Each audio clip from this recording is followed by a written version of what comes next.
그러므로 우리가 이 직분을 받아 긍휼하심을 입은 대로 낙심하지 아니하고 이에 숨은 부끄러움의 일을 버리고 속임으로 행하지 아니하며 하나님의 말씀을 혼잡하게 하지 아니하고 오직 진리를 나타내므로 하나님 앞에서 각 사람의 양심에 대하여 스스로 추천하노라. 만일 우리의 복음이 가리었으면 망하는 자들에게 가리어진 것이라. 그 중에 이 세상의 신이 믿지 아니하는 자들의 마음을 혼미하게 하여 그리스도의 영광의 복음의 광채가 비추지 못하게 함이니 그리스도는 하나님의 형상이니라. 우리는 우리를 전파하는 것이 아니라 오직 그리스도 예수의 주 되신 것과 또 예수를 위하여 우리가 너희의 종된 것을 전파함이라. 어두운 데 빛이 빛이라 말씀하셨던 그 하나님께서 예수 그리스도의 얼굴에 있는 하나님의 영광을 아는 빛을 우리 마음에 비추셨느니라. 우리가 이 보배를 질그릇에 가졌으니 이는 심히 큰 능력은 하나님께 있고 우리에게 있지 아니함을 알게 하려 함이라. 우리가 사방으로 우겨싸움을 당하여도 쌓이지 아니하며 답답한 일을 당하여도 낙심하지 아니하며 박해를 받아도 버림바 되지 아니하며 거꾸로 뜨림을 당하여도 망하지 아니하고 우리가 항상 예수의 죽음을 몸에 짊어짐은 예수의 생명이 또한 우리 몸에 나타나게 하려 함이라. 우리 살아있는 자가 항상 예수를 위하여 죽음에 넘겨짐은 예수의 생명이 또한 우리 죽을 육체에 나타나게 하려 함이라. 그런즉 사망은 우리 안에서 역사하고 생명은 너희 안에서 역사하느니라. 기록된 바 내가 믿었으므로 말하였다 한 것 같이 우리가 같은 믿음의 마음을 가졌으니 우리도 믿었으므로 또한 말하노라. 주 예수를 다시 살리시니가 예수와 함께 우리도 다시 살리사 너희와 함께 그 앞에 서게 하실 줄을 아노라. 이는 모든 것이 너희를 위함이니 많은 사람의 감사로 말미암아 은혜가 더하여 넘쳐서 하나님께 영광을 돌리게 하려 함이라. 그러므로 우리가 낙심하지 아니하노니 우리의 겉사람은 낡아지나 우리의 속사람은 날로 새로워지도다. 우리가 잠시 받는 환난에 경한 것이 지극히 크고 영원한 영광에 중한 것을 우리에게 이루게 하느니 우리가 주목하는 것은 보이는 것이 아니요 보이지 않는 것이니 보이는 것은 잠깐이요 보이지 않는 것은 영원함이라.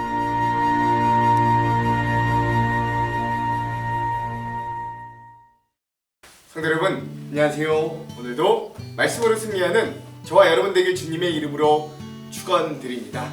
오늘 우리가 신약 성경의 8번째 책인 고린도 후서, 우리 이제 여행을 시작하려고 합니다. 매번 그랬듯이 우리가 바로 시작하지 않고요. 오늘은 이 고린도 후서가 어떤 책인가 전체적으로 한번 지도를 보면서 우리 이제부터 내일부터 시작될 본격적인 여행들을 한번 좀 시작했으면 좋겠습니다.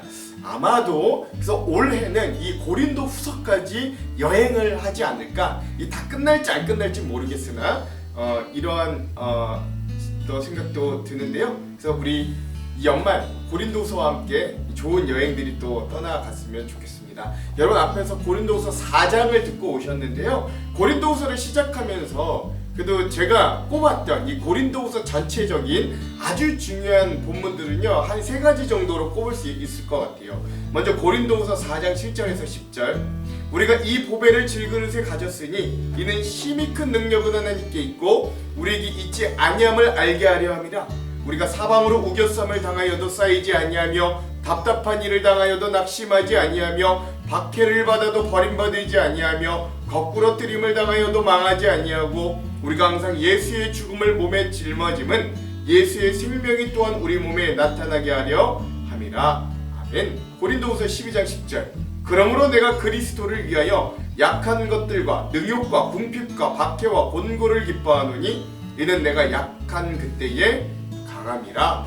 아멘. 고린도후서 13장 4절, 그리스도께서 약하심으로 십자가에 못 박히셨으나 하나님의 능력으로 살아계시니 우리도 그 안에서 약하나 너희에게 대하여 하나님의 능력으로 그와 함께 살리라. 아멘. 그렇죠. 그래서 여러분 고린도 후서는 이 바울이 자기를 좀 변호하고 또 자기를 변호한다는 게 자기의 명예와 이익을 위해 변호하는 게 아니라 그동안 자기가 고린도 교회에 전파하였던 전수하였던 복음을 변호하기 위해 사도된 자기를 변호했던, 그리고 자기의 약함, 자기의 고난이 어떤 의미인가를 알려주는 책이거든요. 그래서 그러한 아주 절절한 내용들이 너무나도 많이 있고 명구절들도 많이 있으나, 그래도 특별히 이런 이 세 곳의 구절들을 우리 고린도후서 전체의 전 핵심 구절로 한번 삼아 보았고, 또 그런 핵심들을 가지고 우리 쭉 여행을 좀 떠나려고 합니다. 우리 두 가지 이 기둥을 좀 잡자면, 고린도후서의 두 가지 기둥 중에 첫 번째 기둥은 뭐냐? 성도의 고난과 연약함의 이유, 그리고 그 가운데서도 의미와 소망을 발견하게 되는 책. 즉 우리 성도들이 이 땅에서 복음을 가지고 살고 믿음을 가지고 살다가 고난과 연약함을 당하게 될 때가 있는데, 그러나 그것들이 의미 없지 않다. 그리고 그것들이 우리가 어떤 의미가 있다라고, 어떤 소망이 있다고 알려주는 책이 바로 고린도후서고요. 또 하나의 줄기는 온전한 인내와 포기하지 않는 사랑이 결국 교회 공동체를 일으킨다는 것도 알려주는 책. 이것이 바로 고린도후서다. 우리 두 가지 이 기둥을 잡으면서 우리 여행들을 좀 떠나려고 합니다. 여러분, 이 고린도후서는요 3차 전도 여행 중에 에베소에 머물면서 교회를 세우려고 전도 사역을 하던 바울이 이 고린도 교회를 이제 직접 방문할 계획을 세웁니다. 우리 지난 고린도전서를 통해 알았죠. 그런데 이 고린도 교회를 방문하기 전부터 고린도 교회에 너무 심각하고 많은 문제들이 있다는 소식을 편지와 수많은 성도들의 안부 소통을 통해 들었던 바울은 당장 가지 못하는 상황으로 인해서, 당장 갈 수는 없으니까 편지를 적어 그들의 문제에 대한 문제에 대한 복음과 교회를 세우는 올바른 방향을 제시했던 게 우리가 어제까지 읽었던 고린도전서였습니다. 우리가 고린도전서 16장 10절에도 보았듯이 바울 사도는 젊은 목회자인 디모데를 그 고린도 교회에 파송하여 그곳에서 목양을 감당하게 하고 그들의 문제를 도와서 교회를 세우는 역할을 감당하게 했던 거예요. 그러나 그 목회가 만만치 않았던 것 같았고, 아마도 고린도전서의 편지와 디모데 목사의 목회를 통해서 그 고린도 교회의 문제가 우리의 기대만큼 원만하게 해결되지는 않았던 것 같습니다. 많이 실패했던 것 같아요. 고린도 교회 문제가 생각보다 엄청 심각하다는 걸 인지한 바울 사도는 지금 목회하고 있었던 에베소에서 원래는 마게도냐 지방을 거쳐서 다시 고린도 교회로 가려고 했던 본인의 계획을 완전 변경하고 그냥 에베소에서 곧바로 배를 타고 고린도 교회를 향해 갔어요. 문제가 심각한 것 같으니까. 그러나 충격적이게도 바울 사도는 그렇게 직접 방문한 고린도 교회에서 오히려 자기를 대항하고 사도권을 의심하는 일들을 경험하게 됩니다. 그렇게 고린도 교회에서 힘든 시간을 보낸 바울은 다시금 에베소로 돌아오게 됩니다. 그리고 난 이후에 바울은 다시 한번 고린도 교회 성도들에게 편지를 쓰는데, 그 편지가 고린도후서가 아니라 고린도전서와 고린도후서 사이에 있는 눈물의 편지 또는 가혹한 편지라고 불리는 편지를 다시 한번 적어서 고린도 교회 성도들에게 보내기에 이르려는 거예요.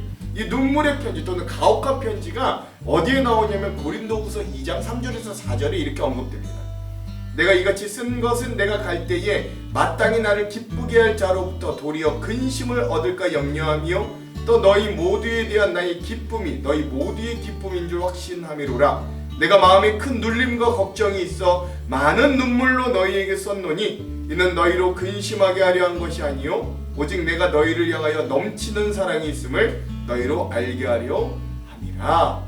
아멘. 그렇죠?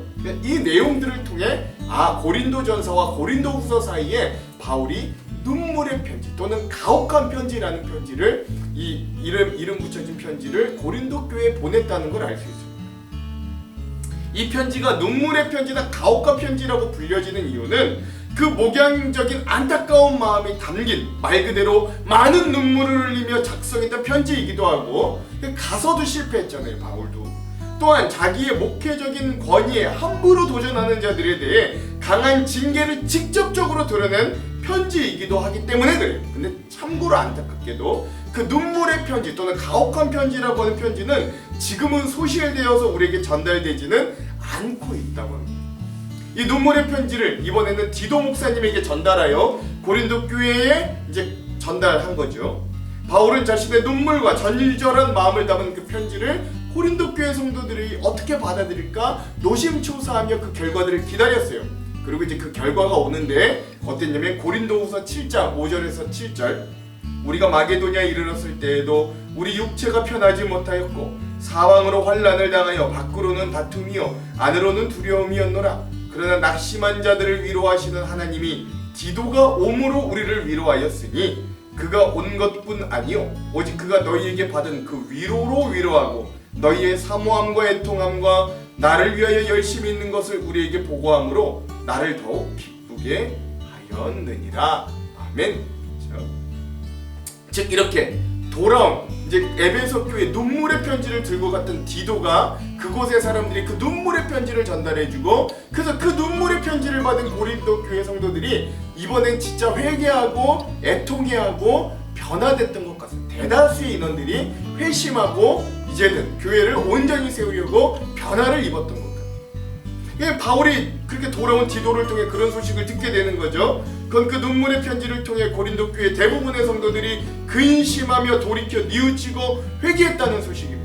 이런 소식을 들은 바울이 기쁨과 감사 그리고 안도의 마음을 가지고 마게도냐 빌립보 지방에서 다시 한번 고린도 교회 성도들에게 작성했던 편지가 바로 우리가 내일부터 제대로 읽을 고린도 후서의 내용이다 라고 할 수 있는 거예요. 고린도 후서는 그런 편지다. 여러분 이것들을 좀 아셨으면 좋겠습니다. 자, 그럼 우리 고린도 후서의 개요를 한번 살펴볼게요. 먼저 고린도 후서라고 하는 이름은요, 헬라어로는 베타 에피스톨른 프로스 코린티우스, 그래서 고린도인들에게 보내는 두 번째 편지라고 이름이 붙여졌고요. 라틴어로는 에피스툴라 투 에드 코린티오스라고 하고요. 영어 성경으로는 Second Epistle to the Corinthians라고 해서 뭐 다 뜻은 똑같습니다. 고린도 성도들에게 보내는 두 번째 편지 뭐라고 볼 수 있고요. 우리나라 한글 성경 이름은 고린도 후서라고 하는 이름으로 우리에게 이제 주어졌습니다. 저자는 고린도 교회 개척자 바울입니다. 이건 누구도 어떤 학자도 어떤 사람들도 의심하지 않아요. 저자가 자신인 바울임을 본문 중에 고린도후서 1장 1절과 10장 1절에서 두 번이나 직접 밝히고 있고, 또 문체상의 여러 특징이 바울의 독특한 개성들을 뚜렷이 반응한다는 데서 이를 확증해 줍니다. 그 두 구절. 자, 먼저 고린도후서 1장 1절.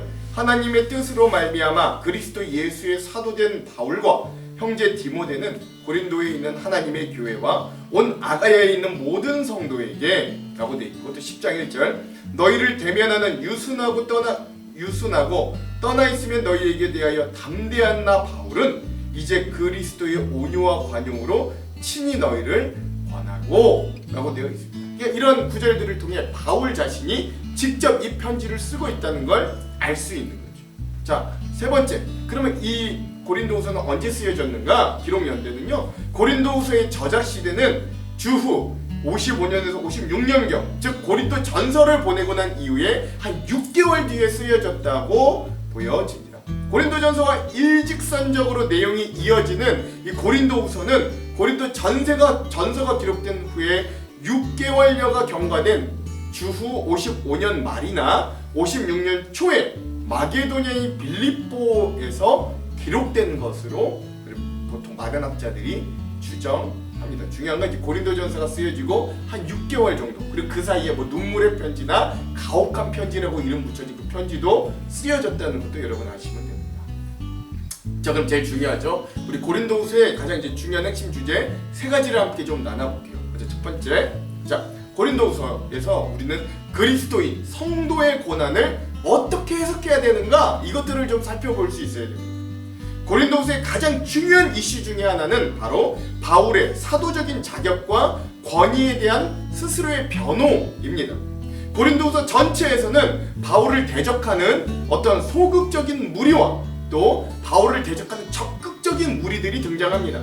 먼저 바울의 사도성을 의심하는 앞서 있는 소극적인 무리들은 이 바울에게 이런 질문을 가졌던 것 같아요.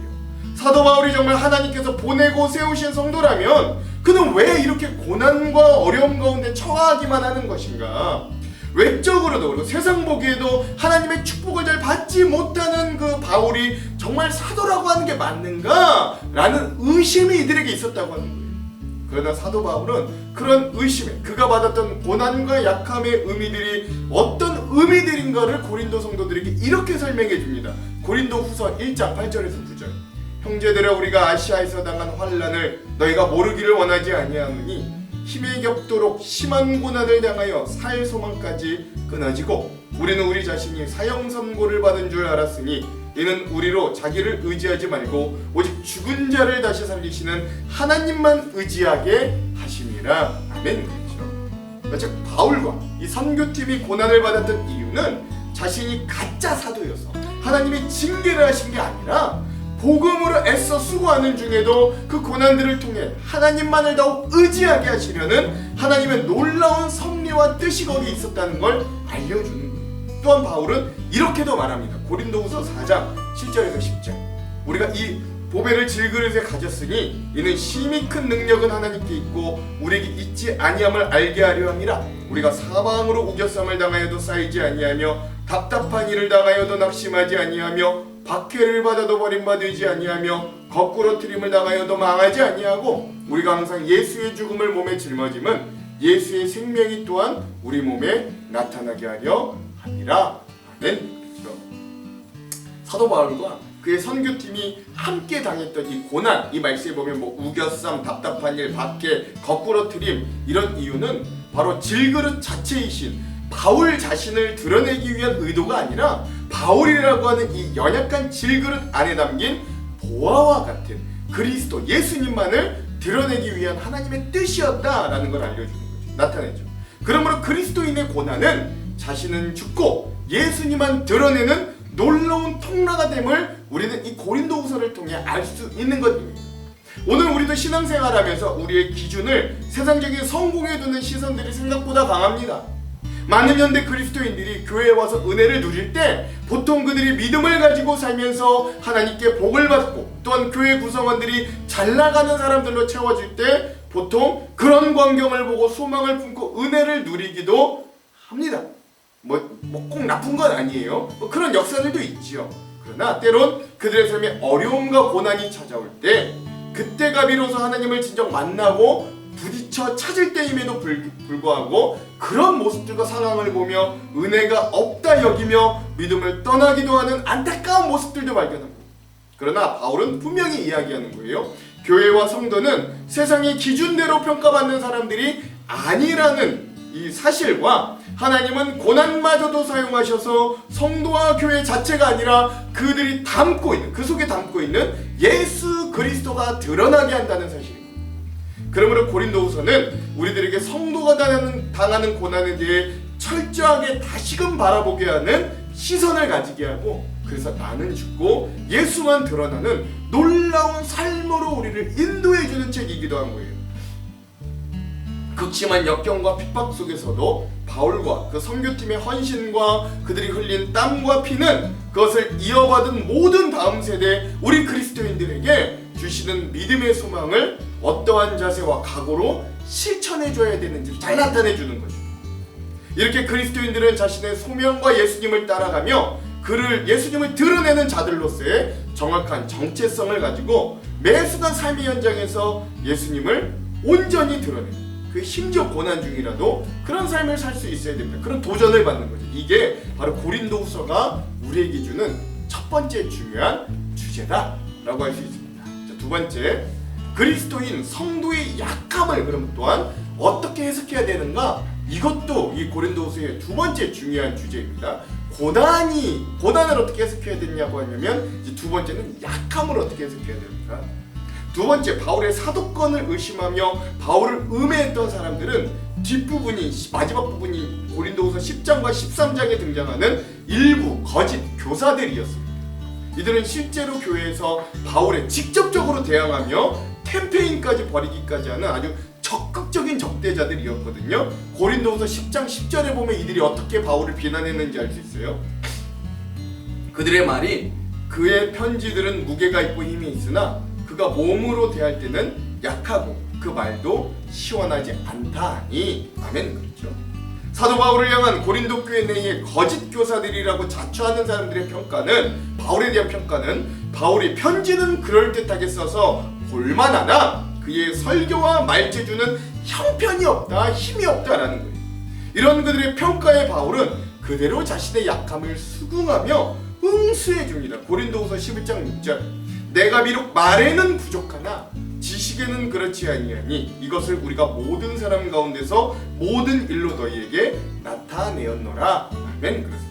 이렇게 바울은 복음을 전하면서 드러난 자신의 약함을 어떻게든 변명하려고 하지 않았습니다. 오히려 그는 그렇게 드러난 자기의 약점을 통해 그리스도의 강함이 드러나게 될 것이라고 이렇게 얘기하는 거예요. 고린도후서 12장 10절, 그러므로 내가 그리스도를 위하여 약한 것들과 능욕과 궁핍과 박해와 곤고를 기뻐하노니 이는 내가 약한 그때의 강함이라. 아멘. 그렇죠.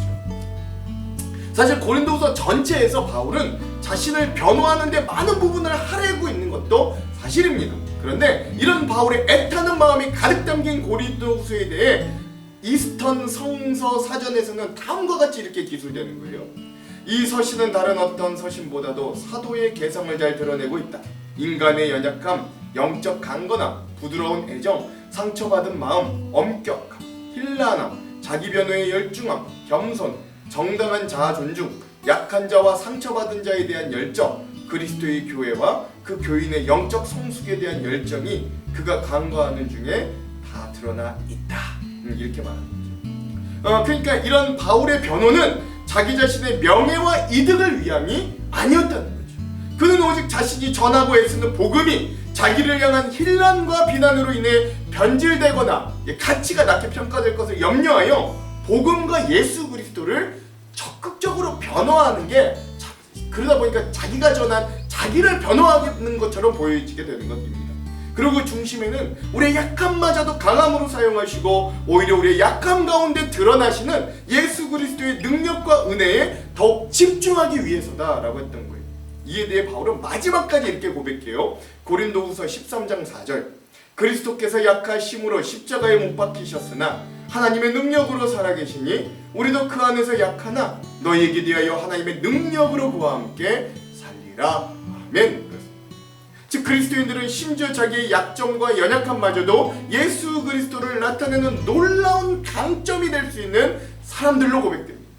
그러므로 성도는 궁극적으로 낙관주의자일 수밖에 없어요. 긍정주의자일 수밖에 없어요. 고린도후서에서 바울은 고린도 교회 일부 성도들이 심지어 자기의 사도권을 불신하는 아주 심각한 위기에 봉착하지만 자신의 약점과 고난마저도 예수 그리스도를 드러내는 놀라운 긍정과 낙관의 힘을 보여주는 거예요. 즉 최종적으로는 사랑과 평강의 하나님이 함께 하심을 믿으면서 이 고린도 교회 성도들 모두에게 평안과 위로로 축복까지 하게 되는 거죠. 살짝 생각해 보십시오. 위로를 받아야 될 사람은 바울인데 오히려 그런 바울이 위로를 하고, 힘을 받아야 할 사람이 바울인데 오히려 그 교회에 힘을 주는 사람이 바울이 되었다는 거예요. 이런 바울의 모습을 통해 우리는 세상의 그 어떤 환난과 심지어 우리 개개인의 실수에도 불구하고 하나님의 은혜로 문제 많고 탈 많은 우리 성도들에게 궁극적으로 영원한 평안과 기쁨의 구원이 주어질 것을 보여주게 됩니다. 즉 우리 약할 때 강함이 되시는 주님, 우리의 약함을 오히려 강함으로 하나님의 놀라운 은혜로 사용하실 그분을 소망할 수 있게 된다는 거예요. 그러므로 우리에게 약함과 약점은 오히려 우리에게 강함을 주시는 예수 그리스도를 온전히 바라보게 하는 놀라운 축복의 시작점이다. 우리 이런 시각도 우리 고린도후서를 통해 잘 발견할 수 있게 되기를 바랍니다. 자, 마지막 세 번째, 온전한 인내와 포기하지 않는 사랑이 결국 교회 공동체를 일으킨다라고 하는 사실도 이 고린도후서, 고린도 전서후서도 아주 전체 중요한 주제예요. 바울은 또한 지난 고린도전서 마지막 부분에서 고린도 교회 성도들에게 지금 어려움을 당하고 있는 예루살렘 교회를 위한 연보, 구제헌금을 요청하였듯이 고린도 후서에도 예루살렘 교회를 위한 구제 연보를 권면합니다. 이 굉장히 중요한 파트 중에 하나예요. 이렇게 성도는 구제에 힘쓸 수 있어야 돼요. 이걸 지금 우리는 이웃사랑이라는 표현으로 사용하면 더 구체적으로 우리에게 좀 다가올 줄로 믿습니다. 이렇게 이웃사랑에 입각하여 나누는 헌신과 구제는 먼저 그 구제를 받는 자들에게 주님의 사랑을 실증해주고 증명하는, 결국 그리스도의 복음을 가장 감동적으로 전할 수 있는 기회가 되고, 동시에 구제는 이를 베푸는 자들에게 있어서는 자신이 가진 것 모두가 본래는 하나님께 속한 것이라는 사실과 아울러 우리 하나님의 명령에 모든 것을 바쳐 순복한다는 사실을 자타에게 입증하는 어떤 실천적인 신앙 고백을 위한 가장 효과적인 방법이 이 구제와 연복 이런 것입니다. 이런 바울의 마음과 뜻에도 불구하고 이런 구제의 일에 대해서마저도 의심하는 고린도 교회 무리들이 있었어요. 그러한 의심과 불신에 대해 바울이 이렇게 대답합니다. 고린도후서 11장 9절, 또 내가 너희와 함께 있을 때 비용이 부족하였으되 아무에게도 누를 끼치지 아니하였음은 마게도냐에서 온 형제들이 나의 부족한 것을 보충하였습니다. 내가 모든 일에 너희에게 폐를 끼치지 않기 위하여 스스로 조심하였고 또 조심하리라. 아멘. 그렇죠? 그러니까 뭔 말이냐면 바울은 자신이 고린도 교회에서 단 한 푼의 사례도 받지 않고 다른 마게도냐에 있는 교회에서 지원을 받아 너희에게 사역했다라는 것들을 밝히면서 오히려 그가 구지원금을 모금하는 일에는 내가 조심과 신중을 또 기하고 기했다라고까지 이야기하는 거예요. 즉 자신의 삶으로 복음을 증명해내는 바울의 모습을 볼 수 있는 겁니다. 그러나 사실 이 정도로 개척한 그 교회를 개척한 목사를 의심하고 공격하면 어느 누구도 자기를 공격하는 그 공동체를 끝까지 품고 끝까지 사랑하기가 쉽지 않았을 거예요. 막 돈 문제까지도 건드리잖아요. 그럼에도 바울은 고린도 교회를 포기할 수 없었습니다. 그리고 바울은 끝까지 복음과 예수 그리스도를 위해 복음의 정확한 의미와 그 자신이 고린도 교회에 가지고 있는 사랑의 마음을 숨김없이 여러 번의 편지를 보내면서까지 그 설득을 멈추지 않는 겁니다. 즉 이런 포기하지 않는 바울의 사랑의 모습을 보면서 오늘 우리에게도 무엇보다 교회 내에 선하고 바른 지도력과 관의가 절실히 요청된다는 사실을 새삼 깨닫게 되는 겁니다. 물론 교회 공동체는 예수 그리스도의 구원의 복음을 믿는 성도들의 공동체이고 그 궁극적인 구심점은 오직 그리스도와 그에 관련한 복음에만 있지요. 이거 맞습니다. 그러나 동시에 교회는 모두 다 서로 아직 완전한 구원을 완성하지 못한 단계에 성도들이 모여있는 문제만 이 땅에서 좌충우돌하는 공동체도 맞습니다. 그러므로 오늘 우리 교회도 그런 사랑의 지도력과 그런 성도의 삶을 끝까지 붙잡고 기다려주며 때론 인내하며 때론 그들의 희애락을 함께하며 때론 책망과 권면을 시시적절하게 내어주며 또 그리스도의 복음과 그 원리를 현실에 적용하고 가르치고 양육해줄 신앙의 지도자가 여전히 우리에게도 절실히 필요한 거예요. 바울은 그런 그리스도인의 리더십에 대한 인내와 사랑과 끈질긴 견딤을 보여주는 것입니다. 이 고린도 전후서 전체를 통해 특히 이제 고린도후서도 그렇고 그러므로 믿음의 앞선 자는 믿음에 따라오는 이 후임들 다음 세대를 향하여 찾는 이와 새신자들과 믿음이 연약한 자들과 믿음에 대해 또는 오해하는 자들을 향하여 신앙의 모범을 보여주고 그리고 교회 안에서 복음에 근거한 강한 지도력과 권위를 가진 선한 지도자가 되기에 힘쓸 수 있어요. 먼저 밑에 기신자들. 한편 믿음의 후진들은 선진들을 향하여 존경하고 순복하며 각자가 스스로 자기보다 더 뒷선 신앙의 후진들에게 따스한 사랑과 엄격한 기준을 동시에 가진 신앙 지도자가 되도록 힘써야 함도 고린도 후서를 통해 우리가 좀 알 수 있는 것입니다. 그러므로 교회 지도자이든 아니면 교회 지도자를 따르는 성도들이든 간에 교회의 평화와 일치를 위해 인내와 사랑과 사랑의 여유와 포용함과 권위의 온전한 인정과 순종과 복종의 모습을 서로가 서로에게 좀 배울 수 있어야 되는 거죠. 그 위대한 바울이 개척하고 바울이 직접 양육했던 이 고린도 교회, 초대교회 시대에도 교회에는 분열과 불신과 문제들이 있었음을 여러분 꼭 기억하시기 바랍니다. 그러므로 사실 교회 공동체는 원래 죄인들의 모임이었고 병자들의 모임임을 잊어서는 안 됩니다. 그 바울이 개척해도 바울이 양육해도 이렇게 문제가 많으니까 오늘 우리도 여전히 문제 많을 수밖에 없다는 거 인정하십시오. 그러므로 그런 사람들이 모여 나타날 수 없는 어쩔 수 없는 문제와 어려움이 있다고 쉽게 교회 공동체를 포기해서는 안 됩니다. 그러므로 교회 공동체는 바울이 그랬던 것처럼 포기하지 않는 사랑과 인내와 관용의 모습을 그런 바울의 모습을 본받아 서로가 서로에게 바른 이해를 추구하고 오늘 우리가 품고 있는 여러 문제를 평화롭고 근원적인 해결을 복음 안에서 해결하도록 힘쓰는 공동체로 만들어가야 된다. 그런 지도자들을 세우기 위해 애쓰고 또 그런 지도자가 있다면 복종하고 순복해줌으로 서로가 서로에게 보듬어주고 힘이 되는 그런 교회 공동체의 모습을 우리 고린도후서를 통해 진하게 배워가기를 간절히 소망합니다. 이렇게 우리 세 가지 고린도후서의 중요한 주제들을 함께 좀 나눠보았습니다. 자, 마지막으로 우리 다섯 번째 고린도후서의 구조들을 한번 살펴보고 마무리하도록 하겠습니다. 크게 다섯 가지를 나뉘는데 첫 번째는 시작하는 말입니다. 1장 1절에서 11절. 또 문안 인사가 있고요. 이 고난 중에도 그런 위로를 받음에 대한 바울의 감사와 간증이 여기에 있습니다. 자, 이제 세 부분의 이 본론으로 들어가면 되는데요. 이 고린도전서도 그랬죠. 처음 본론 1부는 뭐냐면 이 사도 바울 사도권에 대한 소극적인 해명입니다. 특별히 고난에 대해 어떤 의미들인가를 설명해 주죠. 고린도 교회 방문 계획이 변경됐는가 해명하고 사도 바울의 사도직의 확실성이 뭔가를 이해해 주고 이 사도직의 바른 자세는 어떤가? 또 우리 안에 질그릇 속에 보배가 있다. 라고 하는 것. 그래서 그런 것. 그리고 화목해 하는 자로서 사도의 직무는 이런 것이다 라고 알려주는 것까지가 일부 사도권에 대한 이 바울의 소극적인 해명의 모습입니다. 이제 고난에 집중해요. 자, 그러고 나서 본론 2부에서는 예루살렘 교회를 위한 구제와 연보를 권면하는 겁니다. 8장에서 9장. 그래서 마게도냐 교회들이 먼저 모범을 보인 것들을 이야기하며 너희도 좀 같이 동참했으면 좋겠다라고 하고요. 두 번째, 구제 연보를 위한 위원들을 파송하는 내용들을 또한 알려줍니다. 자, 마지막 3부는 이제 사도권을 거부하는 자들에 대한 강력한 책망과 자기 변호를 하는 거죠. 이게 마지막 10장에서 13장까지.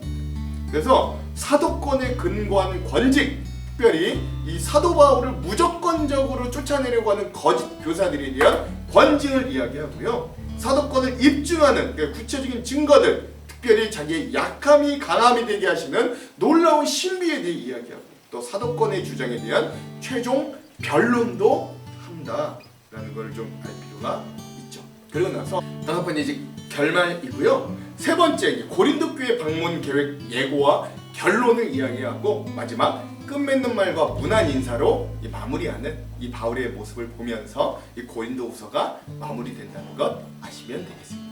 여러분, 이렇게 우리 고린도후서 여행도 함께 좀 기대하면서 또 이 여행을 떠나면서 우리 한 해를 잘 마무리하면서 은혜를 좀 나누기를 소망합니다. 제가 기도할게요. 하나님, 오늘 우리가 신약성경의 8번째 책인 고린도후서 여행을 떠나기 전에 이 책의 전반적인 내용들을 함께 살펴보았습니다. 오늘 우리가 가진 연약함, 오늘 우리가 당하는 고난, 그리고 하나님 오늘 우리 교회 공동체를 향한 하나님의 뜻이 무엇인지 이 책을 여행하면서 우리에게 진하게 알려주시는 은혜가 있기를 간절히 소망합니다. 하나님, 우리에게 지혜를 주셔서 은혜를 주셔서 조명감을 주셔서 이 여행이 깊고 진한 여운이 남을 수 있도록 은혜와 감동이 있도록 우리와 함께하여 주시옵소서. 이 여행도 주님 손에 의탁드리고 기대하며 예수님 이름으로 기도합니다. 아멘.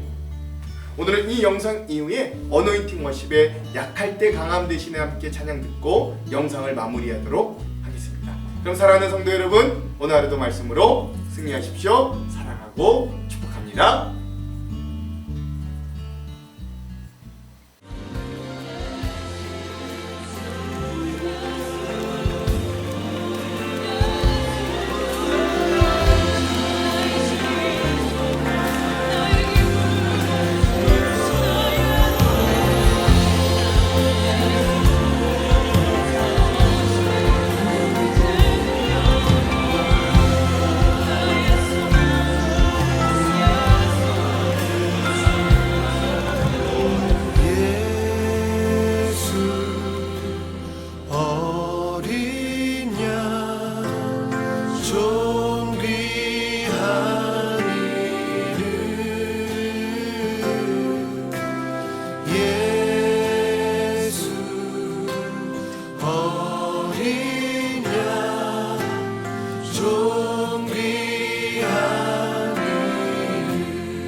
어린 양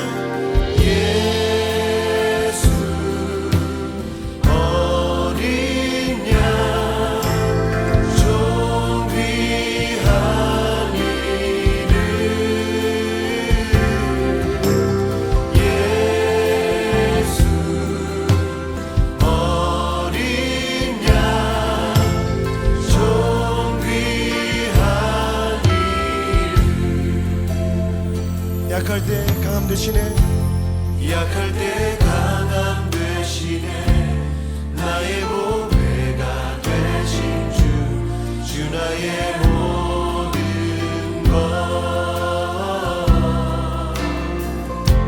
주 안에